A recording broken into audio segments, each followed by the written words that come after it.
Shalom to my very blessed and beautiful family and friends.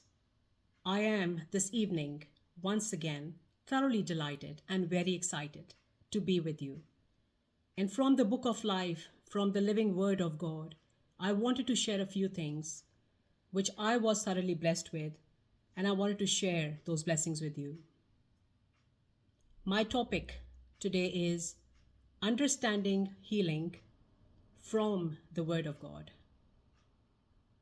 The psalmist David in Psalm 139, verse 16 writes that our lives are like a story written in the book of the author, our Lord Jesus Christ, who knows our stories from the beginning till the end.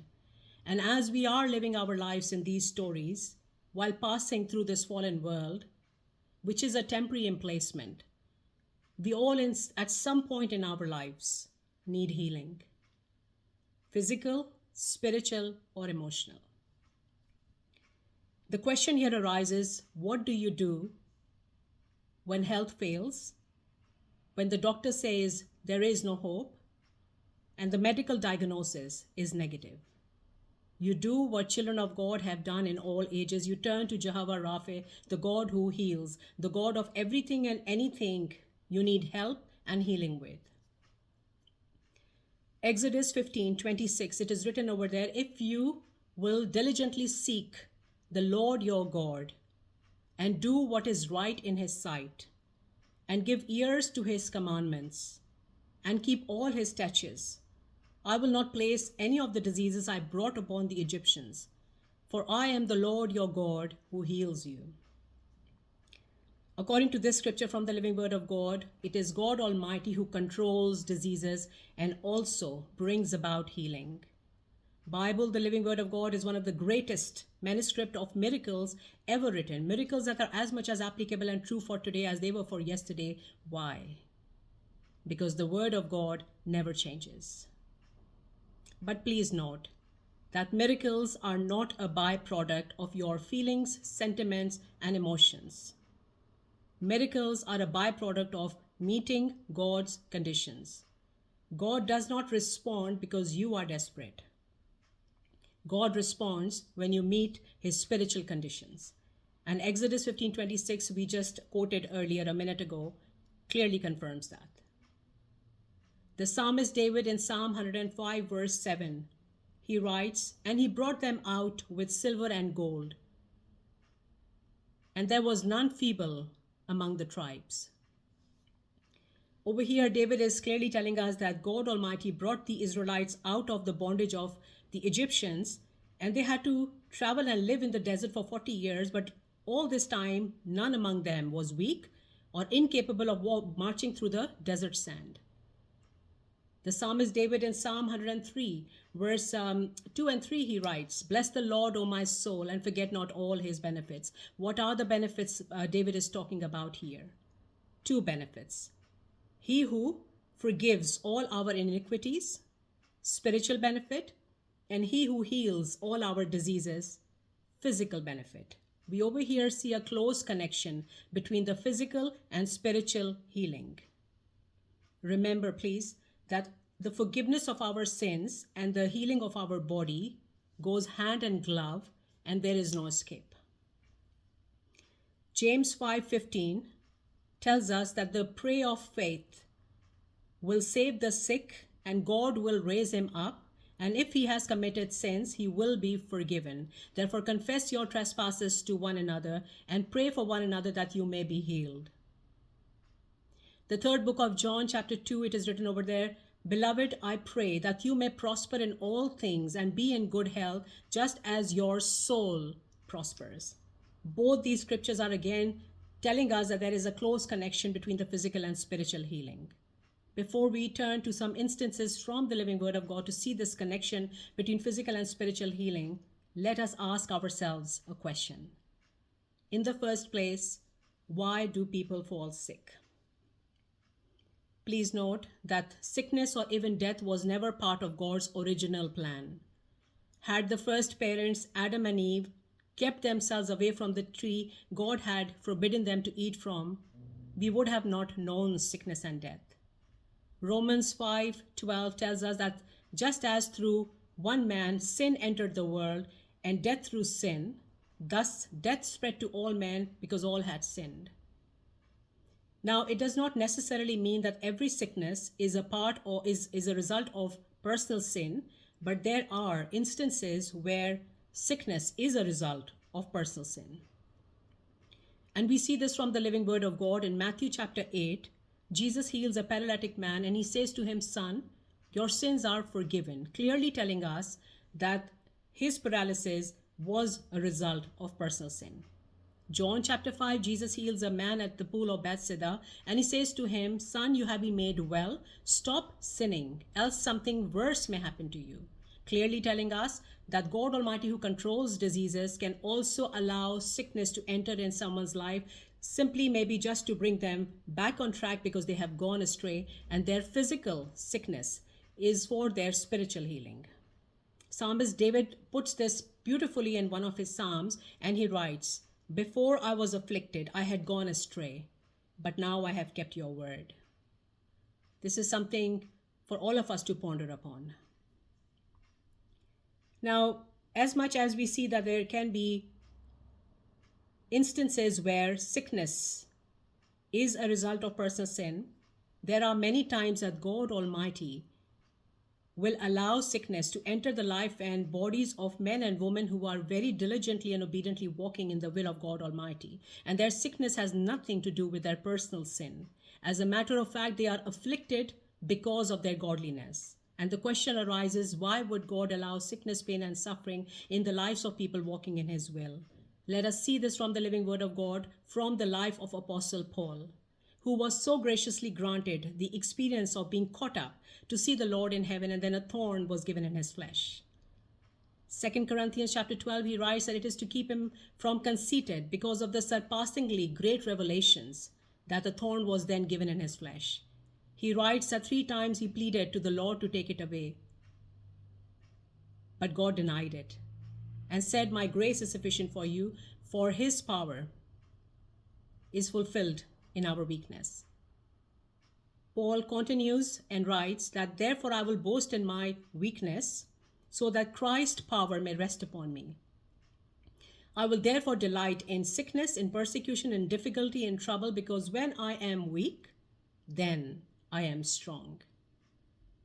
It could be a possibility that there is a thorn in your flesh to keep you deflated, humbled, and totally dependent on God Almighty for everything. We have here seen a couple of reasons that can be cited to understand why God Almighty allows sickness to enter the lives of people walking in his will, and also in the lives of people not walking in his will. It could be for correction, for his glory, to produce a testimony for his glory, or for the accomplishment of his divine purpose to be fulfilled in someone's life.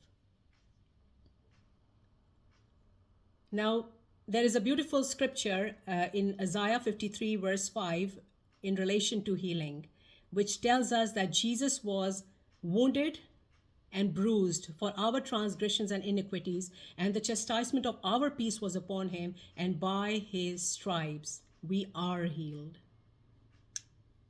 Having seen that God Almighty controls diseases, allows sickness to enter in someone's life, and can bring about healing, let us look at a question which is often times pondered upon. And the question is, does God heal everyone? And the answer from the living word of God is no. 1 John chapter 5 verse 14, it is written over there, "And this is the confidence we have in him, that whatever we may ask according to his will, he will hear us." Please note that God is a sovereign God, and he will use everything and anything that stands in the way of your fellowship with him, and will take you from glory to glory for his will to be fulfilled in your life.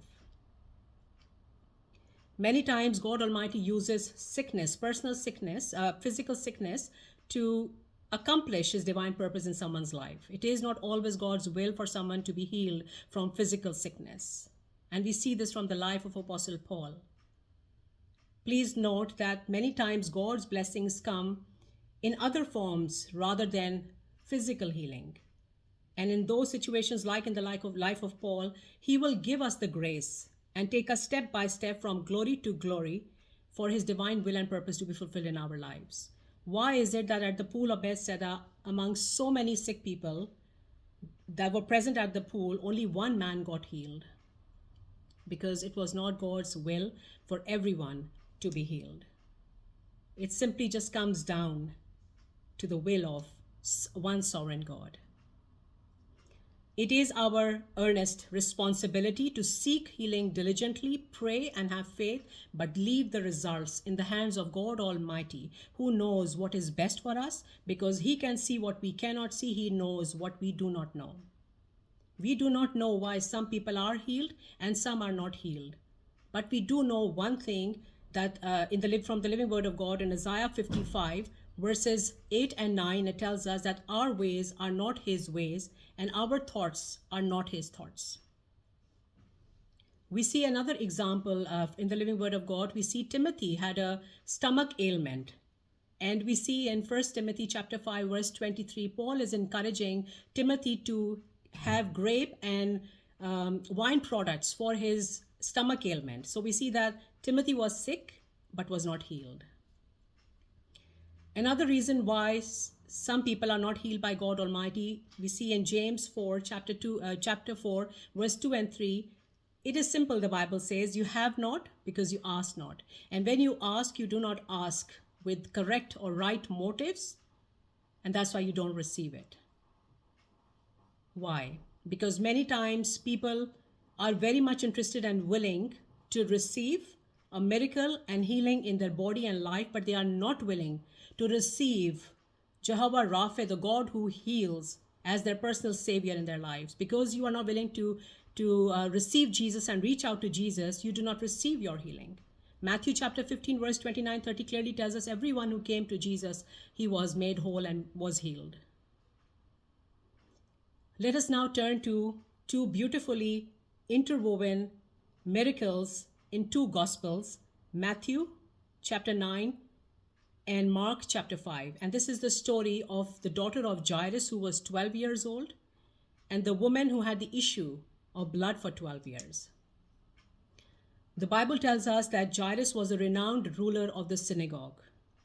And he comes to Jesus and falls at his feet and asks him to come with him and lay his hands on his daughter, who was very sick and was dying. Why? Because Jairus knew who Jesus was. Now, while Jesus is on his way to Jairus' home, they are interrupted on the way by the woman who had the issue of blood, who was following Jesus and comes crashing through the crowd just to touch the hem of Jesus' garment. Why? Because she believed that if only she touches the hem of Jesus' garment, she will be made whole and healthy. And she does so. Now, when Jesus realizes that power has gone out of him, he stops and asks the crowd who touched him. And the woman comes forward, falls at his feet, and tells him the whole story. And Jesus said to her, "Daughter, your faith has made you well." Now, in one of the gospel where these two interwoven stories and miracles are mentioned, Mark 5, from verse 35 onwards, it is written over there, while Jesus was still speaking, some came from the house of the ruler of synagogue and told Jairus that his daughter had died and he need not worry Jesus anymore. Now, when Jesus heard this, he turned to Jairus and he spoke 5 words. Don't be afraid, just believe. 5 words. It just beautifully amuses me and inspires me that Jairus, despite the fact that he knew the urgency, the seriousness of his daughter's condition, he did not even once tell Jesus to stop worrying about the woman, but he waited patiently and kept following Jesus and trusted his promise. And in that wait, he endured the worst news, but he believed Jesus' words. And not only believed Jesus, but he trusted his timing. Now we see that Jesus reaches Jairus' house, and when he goes in, there are mourners and people who are mourning, and they started mocking Jesus when Jesus told them to stop mourning because the girl is not dead, she is only sleeping. Why? Because their hearts were not in it. Jesus had to clear Jairus' house of those mourners and people because unbelief hinders the work of God Almighty. Matthew 13:58, it is written, Jesus could not do any mighty work in his hometown because of their unbelief. Jesus then goes into the Jairus' daughter's room and he whispers in her ear, "Little lamb, arise." And the girl opened her eyes and arose. There are some valuable lessons to be learned from these two interwoven miracles. Lesson number one, if you need healing, you need to reach out to Jesus with your mind, body, soul, and spirit with genuine faith, because the Bible tells us that without faith it is impossible to please God. Second lesson, if you need healing and you're waiting upon your healing, you need to stretch out and override obstacles that are standing in the way of your healing, just as the woman with the issue of blood did. She was determined and focused on her healing. She had made up her mind and decided that she will reach out to Jesus and touch the hem of his garment against all social odds of her being unclean because of her condition. Precious family and friends, today what is standing in the way of your healing? Take your decision today and reach out to Jesus and cut every tie with every weight that is holding you back and standing in the way of your healing. Lesson number 3, when you are waiting for your healing, wait patiently while Jesus is taking care of interruptions and distractions in and around your life, while he's leading you towards your miracle, just as Jairus did. Jairus waited patiently and was rewarded greatly. It is not oftentimes easy to wait when you or someone you love is suffering. But what is so beautiful that Jairus was so composed and confident during the worst of the news he got. Why? Because he knew who Jesus was and because Jesus was with him. So if Jesus is in your life and Jesus is with you, it is worth the wait. And during that wait, focus on his promises. Don't be afraid, only believe. Read, meditate, speak, and hide in the living word of God. Why? Because Psalm 107 verse 20 tells us that he sends his words and heals them. Lesson number 4, when you are waiting for your healing, surround yourselves with people of faith who can release their faith on your behalf. It was the faith of Jairus himself on behalf of his daughter that brought about the miracle. We also see that how Jesus had to clear Jairus' house of mourners and people who did not have any belief and did not have their hearts in it, because unbelief hinders the work of God Almighty. As a matter of fact, faith or no faith, many times God Almighty, Jehovah Rapha, intervenes and does it all for his glory, because glory belongs to God Almighty, who is the author and finisher of our faith. In John 11, how much faith did anyone have anyways? On the day Jesus decided to bring Lazarus back to life, the disciples, Mary and Martha, were all devastated. And they were kind of accusing Jesus for not being there soon enough. They were not thinking out of the box who Jesus was and what he could do. And Jesus acted sovereignly and brought Lazarus back to life. The point here is simple. God is a sovereign God. He will do what he wants to do and how he wants to do it. However, we continue to do our part without ceasing. So here is what we need to do. We need to pray earnestly with as much faith as we have and say, Lord, I believe and you can. Just as the father of the demon-possessed son in Matthew 19:24 prayed, Lord, I believe, help my unbelief. And Jesus heard his prayer and healed his son. The Bible is full of miracles and clearly tells us that everything is possible to those who believe. But in the end, it comes down to the will of God Almighty. Let him reveal his will in your life, for your life, just as he did for the life of Apostle Paul. Having talked about all this, you know how Bible is called good news? Because there is so much good news in it. And I do want to share one good news related to our topic today, and that is we are promised that a new body is planned for those who will place their trust in Jesus Christ as their Savior. Those perfect bodies without pain and suffering will be something we will get to keep the whole of eternity. How do we know that? Because the living word of God in Philippians 3:20-21 tells us that our citizenship is in heaven, for which we are waiting eagerly for the Savior Lord Jesus, who will transform our lowly bodies to be conformed to his glorious bodies. Please remember, there is no pain and suffering in heaven. Revelation 21:4 and 5, it is written, He will wipe away every tear from our eyes. There will be no more death, no more sorrow, no more crying. There will be no more pain. Former things have passed away. Behold, I make all things new. As a matter of fact, everyone who was healed in the Bible ultimately died. The point here is that only those who are really prepared to die are the ones who will be ready to live forever with glorified bodies. Romans 8:18. Paul emphasizes and acknowledges the fact that the fallen world we are living in is marked by pain and suffering, physical, emotional, spiritual, but he confirms that this pain and suffering is temporary and incomparable to the glory that awaits us. Let us fix our eyes on that eternal glory that shall be revealed. It assures us that our pain and suffering is not without purpose, and God is working everything for our good.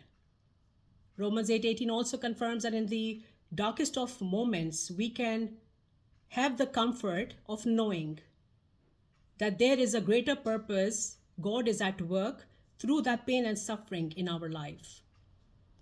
This is my earnest prayer today, that may our gracious Heavenly Father, through His Spirit, enable us, that we may understand and rely on the living word of God, which in 2 Corinthians 4:17 tells us that the eternal weight of glory is far greater than the temporary afflictions of this world. God bless you all. Thank you.